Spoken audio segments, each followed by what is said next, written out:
Is it giving you choice? Are you being sucked into a dysregulated place where you don't take actions? You don't go do the things you want to do? You're afraid that something is going to be too much for you. I think if a person is paranoid, then it's intuitive dysregulation, right?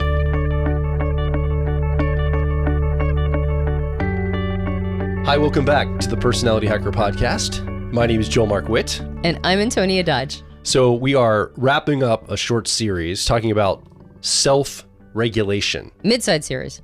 Mid-size series. 5 episodes. We've done 16-part episode series, so... Okay, you're right. It's a short series. I feel like this is... A medium one would be 8. A long one would be 16. This feels short. All right, fair enough. This is feeler math. Yeah, and it's the end of the series, and so I'm starting to get like a little... We're recording them in one shot. We are. We have to do some live events and travel. It's been a bit of a day, but it's good. So we're coming up to this last episode, and we are now turning our attention to the existential self-regulation of a human being. Mm-hmm. Ooh, that's a mouthful. Yeah. What in the heck do we mean by that? Well, we've been looking at self-regulation through the lens of personality type and through the map of personality type a little bit. And we've taken it into 4 broad categories over the last several episodes. We framed it in the first episode. You should go listen to this. It's a fantastic episode self-congratulatory. It's a fantastic episode as far as I'm concerned. It's a good episode to frame out what we're talking about in a deep way, like give you the whole entire framework. And then every episode, we've been taking one of the 4 aspects of regulation, self-regulation. We talked about physical self-regulation. We talked about emotional self-regulation. The last episode, we talked about cognitive regulation. Mm-hmm. And in this episode, we're going to talk about existential or intuitive self-regulation. Yeah. It's going to get real abstract real quick, possibly. But before we go into the intuitive existential part of it, Antonia, give us the previously on Personality Hacker, the little catch up for somebody that's starting off with this episode or just needs a refresher of where we are in the whole process. Right. So to define our terms, self-regulation is the ability to consciously manage our inner state so that we don't get sucked into hell, right? Into a spiral down of whatever channel we are dysregulated on. It could be somatic, physical, like you mentioned. It could be emotional. It could be cognitive. But basically, it's our ability to get us out of those states when we feel like we are not in control of ourselves anymore. Yeah. And so that's what self-regulation is. Dysregulation, on the other hand, is the breakdown of that capacity. It's when we start to feel overwhelmed, sometimes paralyzed. We can feel very disoriented. It's when things feel chaotic, right? Chaos. Things are just, doesn't feel like we're in control of things anymore. And so all of the self-regulation that is talked about, actually what's interesting about this episode is that we're adding this one to sort of the repertoire. There, in conversations and therapeutic conversations around self-regulation, the somatic or the physiological, the nervous system level self-regulation is very much talked about. And in fact, I would almost say that it's addressed more than anything else. Yeah. There's there's lots of different ways to do that. And there's lots of reasons why that's incredibly important. And then obviously emotional self-regulation is talked about in therapeutic terms a lot. Cognitive self-regulation is a little newer, I think. It's not something that I hear that much about, but it is in conversations around the importance of doing this work. Cognitive is important because, it's our beliefs and how we're talking to ourselves and whether or not we're able to get things done and live our lives and make progress. There's nothing that specifically talks about existential self-regulation, but in conversations around this, you will hear about existential coping. And these are the conversations we have with ourselves about existence itself. And this also needs to be regulated. And when we were talking about all of these subjects and putting them on, as you've mentioned multiple times, the topography of cognitive functions, it struck me that existential coping, or the need to regulate our own thoughts around, existentialism, is very easily tracked to our intuitive functions, because it's our intuitive functions that help us understand meaning, understand our vision for the future, understand possibilities outside of whatever's happening, helps us get out of a sense of nihilism and fatalism. And so I think that it could easily be added to the different channels of self-regulation, this concept of existential regulation as it maps to the intuitive function. You talk about cognitive functions, and that's a really great way that we've we've decided to go about this is kind of use our personality frameworks, the functions of personality, to be able to see these. So we're talking about the two cognitive functions of extroverted intuition, we call it exploration, or introverted intuition, which is, we call it perspectives. And I think these can give us a way to access that existential self-regulation. Like this gives us a place to go to in our lives, in our personhood, in our personality, to say, oh, okay, that's probably where I'm dealing with it, because it's going to probably be intuitive. And it's just a map. It's just a way to go there. We also mentioned this idea of co-regulation too, right? On all the episodes. So co-regulation as well, there's this notion. Let's talk about that. So co-regulation is, there's a healthy and an unhealthy expression. When we are looking to other people to regulate us in our behalf in some way, like if you maybe are, say, emotionally spiked and you want somebody else to make you feel better, this is unhealthy co-regulation. It's seeking other people. It's seeking like an outside source to come in and do our work for us. The problem is that nobody can actually regulate us in our behalf. And so when we seek this, it ends up creating, because it's untrue, it's not a true relationship. It ends up creating enmeshment and codependence and all sorts of bad things. We're basically offloading our personal responsibility of regulating ourselves off onto other people. But there's a healthy co-regulation as well. And that is when people in a relationship have decided to give each other space to do their own self-regulation. They've almost agreed to honor the concept of it. And the example we've used in previous episodes is, let's say you and I are fighting, Joel. It might be a moment when we both go, hey, I need a breather for a second. I'm getting really heated. I'm getting all spiked up. So I just need to take a moment. And we both let each other have a moment to calm down and then come back in a more regulated space. So co-regulation is when you create an environment that allows each individual person to self-regulate. And that's a good thing. So when it comes to this concept of existential regulation, I think we do a lot of unhealthy co-regulation. We'll get to that in a little bit. But I think it's not uncommon when, just like with all the rest of them, that we're seeking other people to make us feel better. Okay. We're going to go into the details. But let me just say ancient aliens. And when I say ancient aliens, I mean like people that are like conspiratorial or conspiracy theorists, or people that have a lot of suspicion about what's really happening in the shadows or under the surface, or what's the real meaning. Is there like government direct energy? Are they affecting the weather? I immediately go here to say, would we immediately say that's somebody that's not regulated around their intuition? They're suspecting that the government's seeding the clouds to cause, floods or lasers to blow stuff up, or what I mean, like that kind of or the ancient aliens built the pyramids. Is that what we mean by intuitive or existential dysregulation? Or are we talking more about like where I go after I die and I worry about that? Like where are we at in the whole map here in a general sense, topically first? So, and maybe definitions will help us jump into it. I think either one could be it. Okay. Now, I don't think conspiracy theorizing is necessarily existential dysregulation or intuitive dysregulation, but it can be if it causes agitation and anxiety. So what we're talking about with dysregulation is basically like, are you throttled from taking basic actions? Are you all spun up? Are you unable to live your life in a healthy way? Is this throttling behavior? Do you not have choice here? Yeah. I think if a person is paranoid, because conspiracy theorizing can lead sometimes to paranoia, then it's intuitive dysregulation, right? It's existential dysregulation. If a person is just like, I don't think we're getting the whole picture. I think that would be more, actually, I would call that maybe even cognitive regulation. It's like, I'm not going to just buy everything people tell me. Yeah. I'm going to think about it for myself. That would not necessarily be the same as being dysregulated, because it's not like that person is necessarily making life choices based on it. I think COVID brought a lot of this out, where people were suspicious and they didn't know really what was going on. And a lot of people acted weird because of all the unknown. Like, we just don't know. And so we're trying to pattern what we can't know. And not all of us are as equipped as everyone else in doing that. Like, some people are better at patterning what's going on. Yes. And other people aren't. And so sometimes people would act in my opinion, crazy over things that they're trying to get to know, but they don't know what they don't know, I guess. Yes. So I think COVID and the lockdowns and all this kind of brought this to the forefront in the modern era. Yeah, you could almost see a lot of both somatic physiological dysregulation and intuitive existential dysregulation happening at the same time. And most of the time, dysregulation is showing itself up in extremes. Extreme thoughts, extreme behaviors, extreme emotions, extreme suspicions.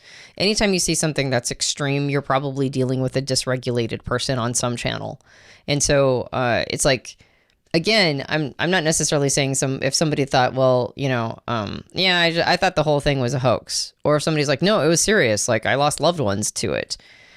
Or if somebody was like, well, the vaccine, like the vaccine was absolutely imperative and everybody should have been taking it and should be still getting boosters. Or if somebody's like, no, actually the vaccine is super dangerous and I think people are dying from it.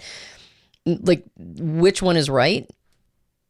Right? I actually don't know. I don't know which one of those is right. Not empirically. But if any of them was causing distress on an existential level, like the nature of reality, the nature of how people are trying to get us, right? If it turned into an anxiety, if it turned into something where it's like, now I can't leave my home. Yeah. Or, I mean, I know we were in lockdowns for a while, but I mean, like once the lockdowns were not a thing anymore, right? And a person might have had other considerations, right? Like if you're massively immune compromised and sure, and you kind of need to be thinking about that kind of stuff anyway, right? And COVID's just one of the many things that you're susceptible to. Then I can appreciate that. But there was a lot of people who, I would on both sides, which is a dangerous term these days, but like kind of all over the map, felt an exaggerated level of insecurity, an exaggerated level of paranoia. I was surprised at how much intuitive deregulation was happening. And I would call it a lot of it intuitive deregulation. Now, what we talked about in the previous episodes is the lower down a function is for us, the more likely we are to be dysregulated around it, not because it's spiking up, but because we're kind of ignoring it. And since we're ignoring it and not really thinking about it, we don't have maintenance practices to make sure it stays regulated. So then in a moment like that, it can peak. It can get massively spiked because we're not used to regulating this thing. And so then when it comes out, it's like a beach ball that's been shoved under the water for a while and then all of a sudden it's let go of and it explodes up. That's when we have peak moments of dysregulation, right? Spike points. And so the further down intuition is, the more likely a person is to have those spike points because they're just not thinking about it most of the time. Yeah. That said, anybody can be intuitively or existentially dysregulated. You don't have to have sensing preferences for it. You can be an intuitive that is dealing with it, but it tends to be less likely because even when we're dysregulated in our preferred functions, we usually kind of think, well, I can deal with that, right? Yeah. And we're not always making them everybody else's problem. So let's talk about some of these definitions, examples. Let's go deeper. Yeah. Okay. So the definition, I guess we didn't really talk about the definition specifically of existential regulation, is managing one's broader sense of meaning, purpose, coherence, and trust in life or the future, the deepest layers of how we relate to existence itself. All right. So that's how we're choosing to define it. And an example of existential regulation is that you experience a major failure, like maybe you started a business that that didn't succeed, or a marriage that didn't pan out. But instead of collapsing into cynicism or a sense that, the universe is against you, you do all the things you need to do to regulate. You process your feelings, you reflect on the lessons learned, right? Like you scoop up everything you can and get out of it. And then you maintain a quiet trust that the experience is just part of a larger unfolding journey. All right. So it's all happening as it needs to. Like that's the thing that needed to happen. So that would be an example of existential regulation. An example of dysregulation would be after losing a job or relationship, you spiral into a crisis of meaning, questioning why you bother doing anything at all, feeling like no future choice matters. Yeah. So this would be existential dysregulation. Fatalism. Mm-hmm. Yeah. Or like the universe is against you. I really feel like COVID gave us a glimpse of this, but artificial intelligence is going to put a lot of pressure. Heck yeah. Because when AI comes and takes all of our jobs, which is inevitable, including Which you keep podcasting, saying. including podcasting, It's just a matter of time. what is it? Google's Notebook LM, right? It's like a little podcast they create from information. Anyway, when AI comes and at least like it basically says it's going to take a lot of the functional jobs. It just is. Yeah. We're going to basically be humans going, it is an existential question. Who am I if I'm not what I do? Yep. If I don't have to necessarily do all these things to generate resource, like I think the technology will basically make it so resources so cheap, it'll be like tap water in the United States here. Yeah. Like virtually free. It's not free, but it's virtually free. It's almost free. It's so cheap. It's so inexpensive to produce. Once technology can produce this worldwide, we're not going to have the resource challenges we have as long as we don't kill ourselves and we can get along. And I think it's going to create a lot of existential crisis. It's going to be like, okay, what does this even mean? I think people are already struggling with it. Yes. I mean, suicide rates are going like crazy right now in certain places because people are just feeling demoralized. They're like, what's the point of living? What's the point of all this? I don't know. Shrug. And we talked about in the very first episode of the series, religion has just handled a lot of this for us. The physical regulation, the emotional, the cognitive, and even the existential. There was a place you're going to go to after you die, or there's a purpose to all of this, or there's a practice to keep yourself, Buddhism detached so you don't have desire and you can feel better. Like there's all this, unattached. So there's all of these things that like we've done in religion, but we don't have that anymore either. So I feel Not like as much. With our emerging secular world more and more, we have some religions that are not God focused. They're kind of social or societal religions, like how you have to be and you have to buy in all this consensus reality. And I feel like it's all this is putting pressure on this part of us. I suspect that we're going to see a return to religion. Probably. Yeah. And there's going to be some of these secular religions are going to be formalized. Yeah. Yeah. That's my suspicion. Because I think you're right. I think we're going to have a massive crisis coming for us of meaning and a collective existential crisis. So we want to build discretion on whether I'm feeling this way. I have existential deregulation or regulation. Yeah. What are the markers? How can we measure this for ourselves? Okay. So the signs that that a person has existential regulation, self-regulation, is that they have a stable sense that life has meaning even during hard times, that they have the ability to sit with uncertainty without feeling despair, particularly existential despair. There's a hopefulness about the future without needing to control it, that there's a feeling that life choices align with personal values, right? Like, or something bigger, maybe something has your back, right? Like maybe the universe has your back, or at least there's like a friendliness, right? Like there's a sense that things aren't out to get me necessarily. Yeah. There's a resilience in the face of larger questions like, why am I here, without a panic to it. And there's openness to mystery and deeper questions without losing stability. Yeah, so you can kind of sit with the mysteries of life without feeling like you have to know the answers or it sends you spiraling down. What about dysregulation? It would be basically the opposite. There's a feeling of nihilism, like nothing matters. Existential dread or despair, like life is meaningless and it's hopeless. Crippling fear of the future, so catastrophizing on a metaphysical level. And a deep sense of alienation or alternatively like a spiritual crisis. Yeah. So if we're talking about intuition, it's very abstract. It's like, it's heady. So there could be a conflation with what we talked about in the last episode with thinking and regulation around cognition, because this feels cognitive to me often. Like my intuition feels like it's happening in my head. I'm thinking about it. Like I do activities and I pattern out in the world, but it's up in here that's happening. So I don't know if there's a way we can make a distinction whether we're in intuition or thinking. I guess we could just say like intuition is perception. It's how we learn or absorb information, how we take things in. And thinking is judgment. It's how we decide about things. So already we have thinking is the category of problem solving and judgment and decisiveness. And intuition is not necessarily so. Like we can just abstractly think about things or open things up, and it's more rumination and perception. So that would be one way to distinguish between these two things. Yeah. Do you have any others? Well, the thinking functions. Yeah, thinking is more goal-oriented. Like Yeah. extroverted thinking or effectiveness is trying to make something happen. Introverted thinking or accuracy is trying to find the truth of something. And so there's always a goal associated with it. And, even with the last time we talked about cognitive regulation, it's like the ability to hear people's opinions without it being triggered by them. Yeah. The ability to hear people who disagree with you, the ability to kind of hold paradox in your mind.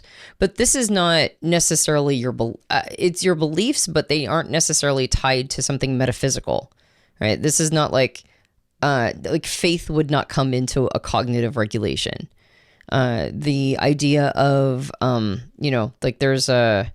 there's one truth with a capital T, and I'm aware of it, that would not fall into cognitive regulation. I think these would fall more into existential regulation. The idea of belief, the idea of being connected to something spiritual that has meaning, the idea that there are like mysteries of the universe and patterns that create synchronicity or create like a benevolent being. These would be existential regulation thoughts. So we're talking about it in this way that's like very abstract and way up here, but I immediately think, so my son Sawyer has ESTJ preferences. And I would say that the story of his teenage, he's 17 right now, he's a great kid, but the story of his teenage years has been extroverted intuition deregulation. Like he is a chaos maker sometimes. He just does impulsive action. He gets an idea. He's really great at starting things, not always great at finishing them sometimes because he's just, oh, shiny object, go. And I would say he's dysregulated. It's less abstract. It's very concrete for him. Like I can actually see it in real time. Dude, you started that project. You didn't even finish it. You didn't put the stuff away. And then you started 3 more while we were recording podcasts all afternoon. What's going on here? Like, and it's very, very minor. It doesn't seem like a big deal, but I think he's unregulated in his tertiary or 10-year-old process there. Yeah. So this can be very tangible too. Yeah. Well, I think what it is like that's tuned into the creativity aspect of it. Yeah. And I think there is a bit of impulse control that can come into the extroverted intuition or exploration part. The open loops, almost compulsively without closing them. Yeah. Yeah. And I think there can be like, I think that would probably be a form of dysregulation, not just in his intuitive or his existential part. I think that would also be dysregulation in his thinking part. Sure. Because as somebody with ESTJ preferences, he has extroverted thinking or effectiveness as a driver function, which should be actually trying to get him to make progress on things. If he has a project, it's not just a matter of the joy of starting something new. It's also the satisfaction of accomplishment, achievement, and closing a loop and like making it happen. So, and young people tend to be dysregulated, right? Because they're young, right? Like they're not as mature. And so when somebody is young, it's like, is this person really existentially dysregulated in an intuitive place? Or are they kind of actually just trying to batten down the hatches of their preferred functions? I think the more he's grounded, it would also be dysregulation in his introverted sensing or memory, right? It would be like an inability to ground himself, an inability to continue doing something with routine and discipline. And I think the older he gets, the more I see him leaning into that. Like he's less the chaos agent, and he's more the grounded sort of figuring things out and like sticking with something for a long time and accomplishing. And so I think there was dysregulation, but I think it was like all over the map. So and again, I'm glad we said this because you're kind of creating a distinction between thinking and intuition here. Let me use another example to ask the question. There's this famous Jordan Peterson interview where he's the subject of the interview. It's with a British woman, a newscaster, and she would ask him a question. He would answer the question, and then she would say, "So what I hear you saying is," and then she would say something else completely random, like he didn't say that at all. Like she would just project what she thought the meaning of what he said was, not what he said. Yeah, not even what I hear you saying. It was like, so what you're saying is. Yeah, it's like project this meaning onto him, and he'd say, no, that's not what I'm saying. I'm saying this. And she said, oh, so what you're saying is, and she doubled down on it over, and it was like a funny interview because he has this moment where he's like, gotcha, right? And it's like the whole thing. Right. Whatever your feelings are about that, just set that aside. But is that an example of, would you say that's from her side, a moment of deregulation on the intuition? Like she's not regulated intuition. It's all flying all over the place. She's applying meaning where it's not appropriate. Or would you say it's a thinking thing? She has an agenda and she's trying to get her thinking across and make sure she lands the thinking, because it's really hard to make this distinction, I think, for some people. I would say in a situation like that, it would probably be more cognitive dysregulation. Okay. Since there was no attempt to make any sort of data rapport, no attempt to truly understand what the other person is saying. And so, and not seeking to understand first, right, before making a comment back. And it did feel very agendized, but that's the media, right? Of course. I'm not trying to get into the qualitative nature of the conversation, because that's going to trigger a bunch of people on whatever side they fall on. Yeah. I'm just trying to, the mechanism itself. I think it's more like if you're trying to find a way to weave in more of an understanding around extroverted intuition or exploration, and how that would be a piece of it, not just the quote unquote meaning making of introverted intuition or perspectives. The extroverted intuition part, I mean, we don't talk about this as much. We sort of talk about it in terms of how we experience it. But I think extroverted intuition or exploration also is tied to a sense, it's almost like a sense of faith. That if I believe, and I'm going to use an analogy because the function is analogous, but I'm a train and I'm in motion, and I'm going to lay train tracks in front of me while I'm in motion, and I'm going to trust that the train tracks are there. I'm going to just trust that the next thing is lined up for me so that I can make this happen. I trust that life is ever emerging, and there's a sense of optimism around it. So somebody made a comment a while back that kind of pushed back at this idea of intuition being optimistic, because I think it sounded too emotional for the person. Like the intuition is an emotion. How would it be optimistic? And I'm using the word optimistic in terms of having a sense that that if I try something, it's gonna work out. Positively expectant. Yes, it's positively expectant. Exactly. That's what you really mean. Yeah, exactly. It's less emotional. It's just kind of, I kind of expect it to work. Mm-hmm. Yeah. Or maybe not expect it to work. I expect it to work out. Yes. So even if the thing fails, well, that's something that maybe leads me to the next thing that succeeds. It's sort of in a similar way that extroverted sensing or sensation sort of allows like sort of the universe to guide it to the next interesting or fun thing. Extroverted intuition allows the universe, so to speak. It understands that everything will lead me to another piece of the puzzle. Emergent. Yeah, it's all emergent. And so the reason why that function fits into this idea of existential self-regulation is this idea that it's going to work out. This idea that it's unfolding the way that it needs to unfold. That I just have to be attuned. I just have to sort of be ready. And sometimes things are fun. Sometimes things aren't my favorite thing. It's not ideal. In fact, sometimes disaster happens. And yet if I keep going, I'm going to figure out, maybe even in retrospect, how that thing needed to happen. Like why that needed to happen that way. Yeah. And how it set me off on a new trajectory. So both styles of intuition are ones that are tuned into, maybe not like extroverted intuition or exploration might not be honing in on like an overarching meaning, like the story of my life meaning, or like this is the theme of everything, or I'm going to tie this all together in one universal concept or whatever. It might be a little bit more in the moment and emergent, but it's still tuning into, no matter what I do, it's going to have meaning in some way. Like somehow it's what had to happen. Does that make sense? Yeah. Okay. No, absolutely. So, yeah. I mean, you use the function too, so you know what I'm talking about. Yeah. But so this is why it's tuned into that sense of like, it's not nihilistic. It's not like nothing I do matters. It's almost the opposite. It's like everything I do matters. Right. And it's not like this is all going to be a big dead end. It's the opposite. It's like this is all going to lead to other opportunities. Yeah. And so so when we regulate ourselves around this, we feel like, you know, like, and let's pretend that it means I die, right? Like, let's say that like I did a bunch of stuff and then it ended up leading to my death. I have to admit, as an extroverted intuition exploration person, every once in a while I'm like, well, then that probably needed to happen. It needs to happen that way for whatever reason, right? Like maybe it worked out. Well, maybe it's You're dead. Yeah. Or because then I get answers to the afterlife. Or maybe it's because like for some reason, I mean, it's all horrible to think about when you like turn it emotional or when you turn it. But if I think about it intuitively and I separate from myself from the emotion of it, I go, well, maybe Piper needed to grow up with the resilience of having to figure things out without her mom. I mean, honestly, I think that I'm like, if I get hit by a bus tomorrow, It'd be sad and it would be horrible. And you got like, I hope it would be sad and horrible. I hope that the two of you would be. Yeah. I hope you wouldn't be like, well, that's whatever that was. We'd cry a little. We'd cry a little. Yeah, I would hope that you'd be sad for a couple days. We'd have to emotionally regulate ourselves. Yeah, you'd have to a little do some bit. regulation. Make it okay.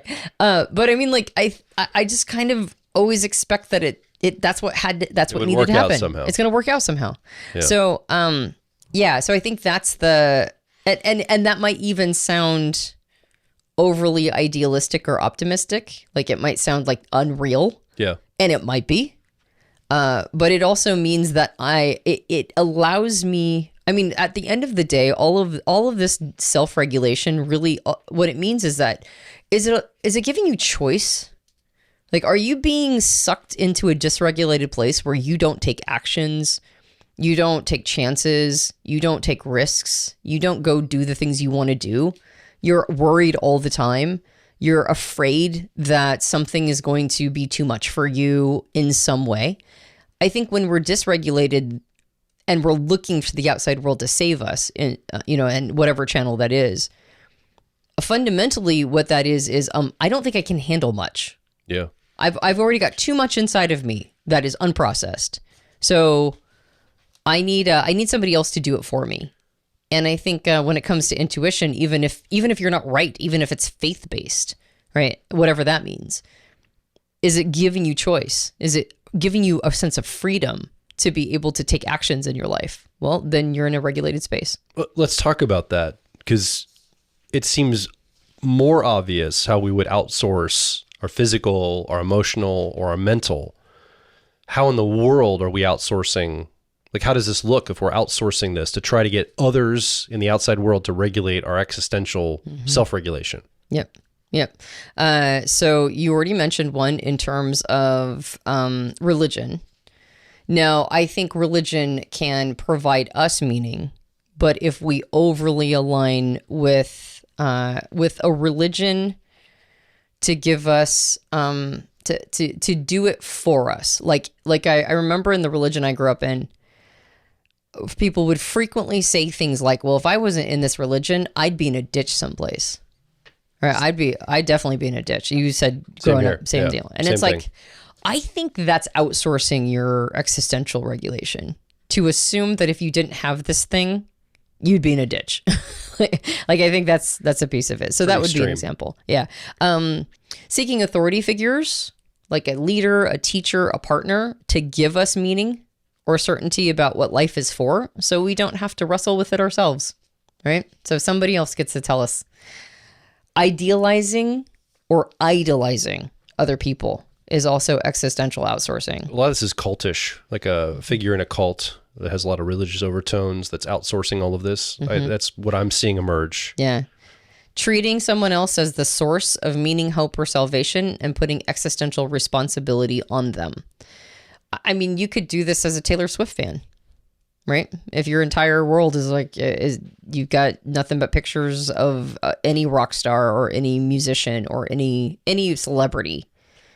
Like, I think people do existential outsourcing to celebrities.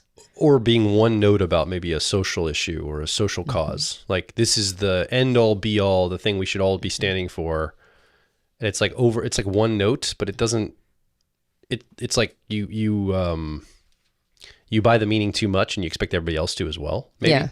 Yeah. I could see that. Yeah. I mean, I think there's something to be said for like taking up a cause and of course making it meaning in your life. Yeah. But at the same time, if you're like, and everybody else should agree. Well, it's when the thing has been solved in the world and yet you keep it going. Right. That's what I'm referencing. Yeah. Like when the social issue has been worked out, but yet you like put things in the spokes of the wheels to try to make it a problem again. Yes. Yeah. Because you want it to almost continue because this is what gives you meaning for the battle or the struggle or the paradigm. What a great way of saying that. I think people always assume that somebody who does that, they call it grifting, right? Somebody's being a grifter. But and the assumption is they're doing it for financial gain or to be relevant or stay relevant. But I think that a much more core answer could be that they're just experiencing existential dysregulation and they've outsourced it to this cause. And if the cause isn't there, then what's the point of life? What's the meaning? They'd have to go back to wrestling with it themselves. I think that's a great spot, or spotting of one. And then finally, demanding life purpose validation, looking to partners, friends, mentors to affirm that our life matters and is on the right track. And to your point, taking up something and needing everybody to tell you, yes, that's the right, that is the meaning of life, right? And you have to be surrounded by a bunch of people validating that. Otherwise you feel empty. This is, there's like really good things in religions in particular, but you see this in politics too. There's a lot of value in what is oftentimes called fellowship. Yeah. Right. Like you're surrounded by people who share your interests and values and beliefs. And there's something to be said for that. I think that there is like a catharsis that happens in those experiences. But if you need to be surrounded by all those people, otherwise do you start having doubts? If it's like you have to be sort of insulated, then I think that you're probably outsourcing your existential regulation, or at least attempting to. And I guess there's also this idea of like, well, I don't think about existential things or the meaning of things at all. That's just not like some humans just don't go there at all. They just live for the moment. They're not tuned into this at all. Yep. And that's like just not feeling your emotions. Yep. Like I don't have existential deregulation. It's like, but I'm not also thinking about any of that stuff either. Yeah, exactly. It's easy to say I'm emotionally regulated when you don't feel anything. Yes. Or I'm cognitively regulated when I'm not really deeply thinking about my thoughts. Yeah. So this can happen too in this channel. Yep, absolutely. Yeah, 100%. And I was just going to give an example of the making somebody else your meaning. Yeah. Kind of similar to when we were talking about the somatic or physiological regulation. If you need somebody like your partner to be sleeping next to you in order for you to fall asleep, you've outsourced some of your regulation to them. And so if they ended up leaving, like you'd have to get in a relationship right away in order to have another body next to you to stay regulated. Existential outsourcing is similar. Like if you make somebody your meaning, if you make a person like your partner or your children your meaning, and then they leave, then like for your partner, you'd have to immediately get another partner because your partner is your meaning. Or if your children leave the home, this is when a lot of quote unquote empty nesters deal with some massive existential dysregulation, is when their children leave the house and they're like, now what is my meaning? Or you leave a paradigm, like a religious framework, and you can't just be on your own. You need to go and buy another one immediately. Yes. So it's a lateral move. Yes. Not necessarily a transcend, integrate, and move to a different order of thinking. You're going, well, I'm no longer religion A, so I'll switch over to religion B. Right. It's like this. I mean, there might be a true conversion process for somebody, but if it's a desire to not have something and you just buy anything because I just need something to tether myself to give me meaning out here, that's also what we're probably talking about. Yep, for sure. Okay. Yep. This is, again, a little more abstract. I think there's more concrete elements to this, but this is it's a little tougher to maybe see the dysregulation or the regulation as well as some of the other three channels. It's probably why the psychologists don't talk about it as much. Yeah, well, and I don't... Harder to measure, harder to see. Yeah, and I think people who come up with these kinds of models are doing patterning, and so it's easy to sort of be a fish in water and use patterning to spot these, but not see patterning as its own thing that needs it. Does that make sense? Fair enough. Yeah. Yeah. So it's hard to go meta on meta. So we've talked about the actual two functions of introverted intuition and extroverted intuition. We're talking about intuition. There's some practical things we can attune to or do in these two channels. Let's talk about those now. I like that idea. Okay. So again, like we've talked about in the whole series, there are triage moments when you have a spike point, when you're dysregulated because of a trigger in a moment. And then there's also the, and that requires self-regulation in that moment. And then there's also dysregulation, self-regulation that can happen through maintenance over time. So it's kind of keeping up with it like a hygiene practice. So to do self-regulation in a triggered moment for introverted intuition or perspectives, like maybe something has caused you to contemplate your death and you're freaking out, or, like you're like, what is the meaning of life? In that triage moment, one of the things you can do is lock into a personal through line of meaningful prediction. So remind yourself, like, this is part of a bigger pattern I can't see, but it's unfolding kind of in a similar way as extroverted intuition, but this is actually seeing the through line of your whole life. It's like kind of, what is my life story? What's the What's the theme of my life? What is the through line? And how have I always seen it? It's like there's a meaning to all of this. And so I know there is a meaning coming forward too. And it will create an overarching meaning to my life. So this feeling isn't the whole story, basically.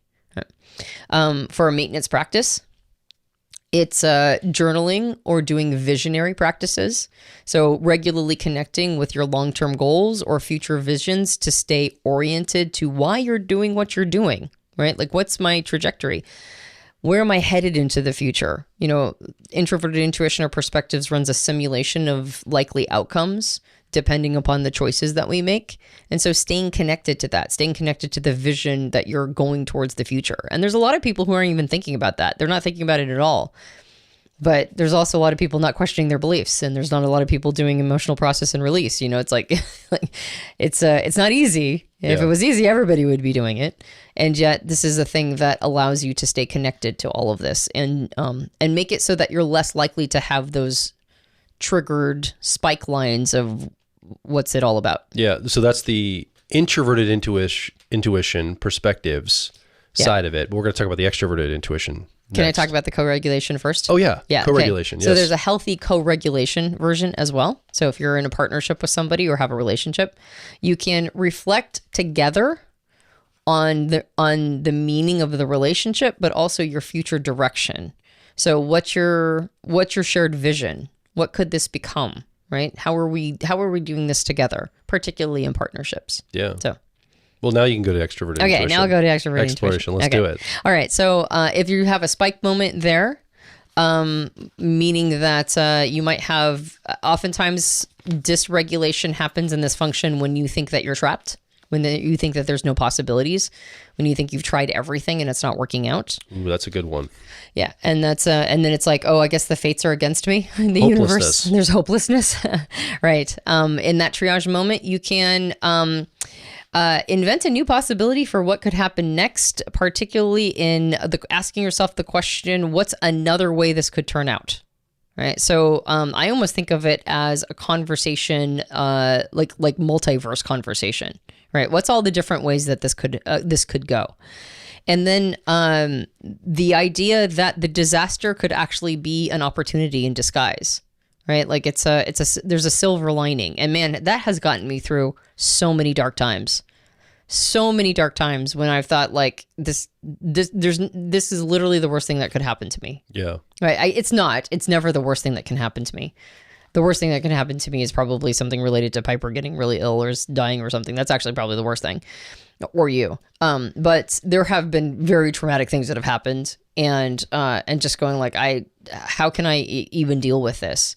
And then getting back into extroverted intuition to go, there's something that is going to come through this. I don't know what it is. I can't see it yet. I'll only know it in post. But somehow this is going to be, somehow there will be something good that comes from this, is a very regulating thought when you're in a spike point. The maintenance practice, so like daily or weekly, is keeping idealist dream boards or exploratory hobbies alive to keep generating flexible thinking and open mindsets. I think a really great way of doing this is sort of staying creative, right? Keeping your creativity going, like remembering that like creativity is best done when you're putting yourself out there in front of other people as well.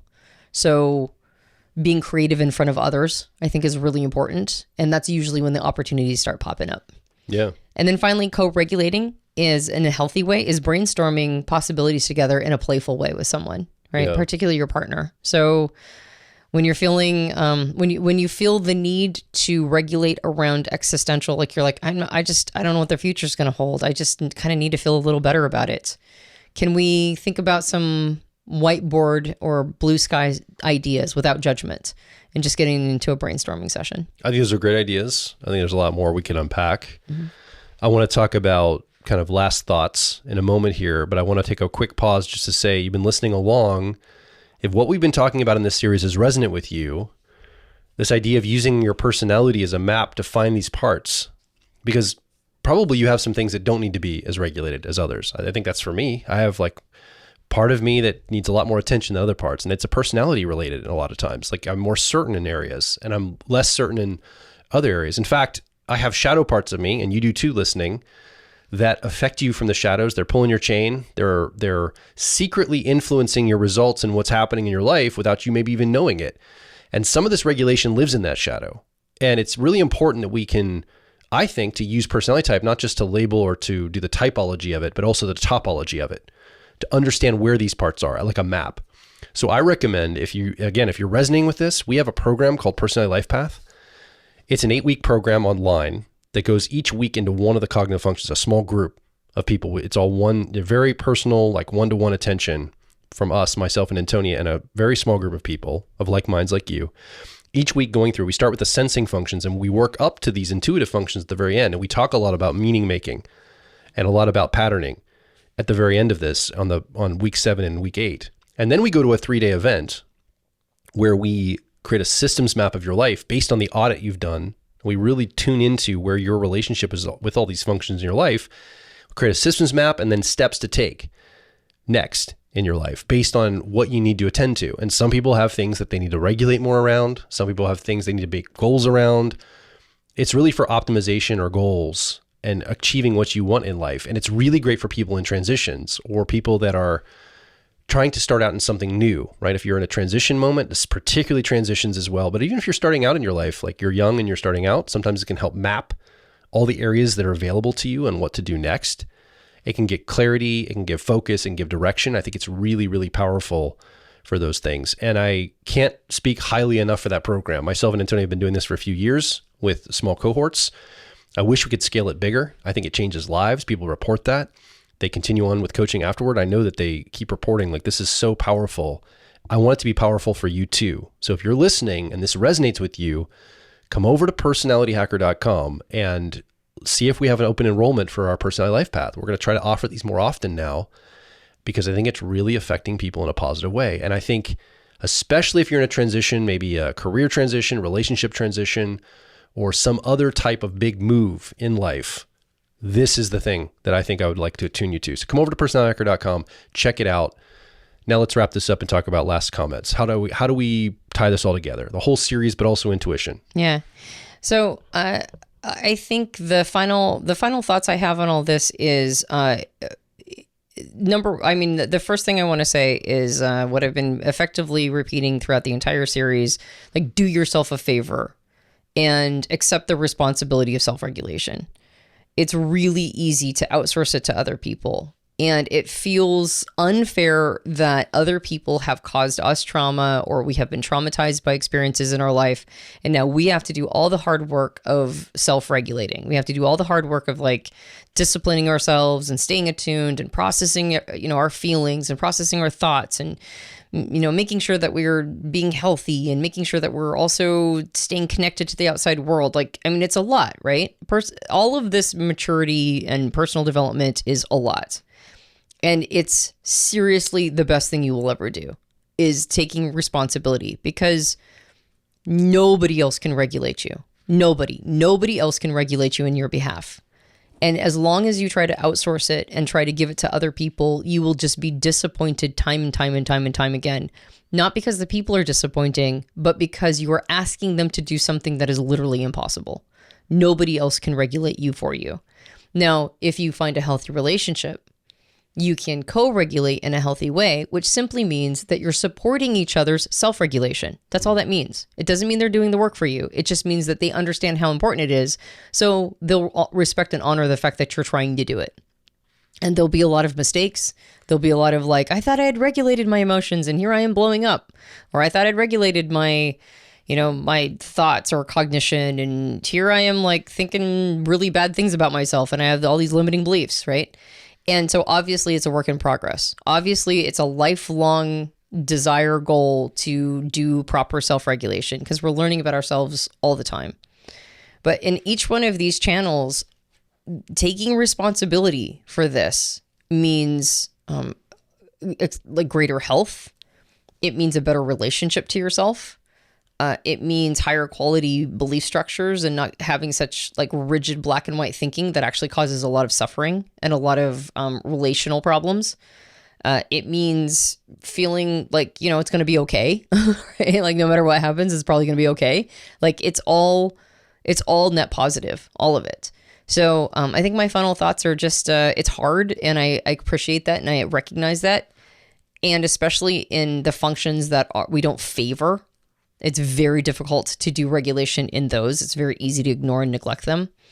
But just really, honestly, it's the best gift you can give for yourself. Yeah. And it might be the ultimate symbol of growing up. I would say that. From my perspective, I feel more mature as I regulate self in all these channels.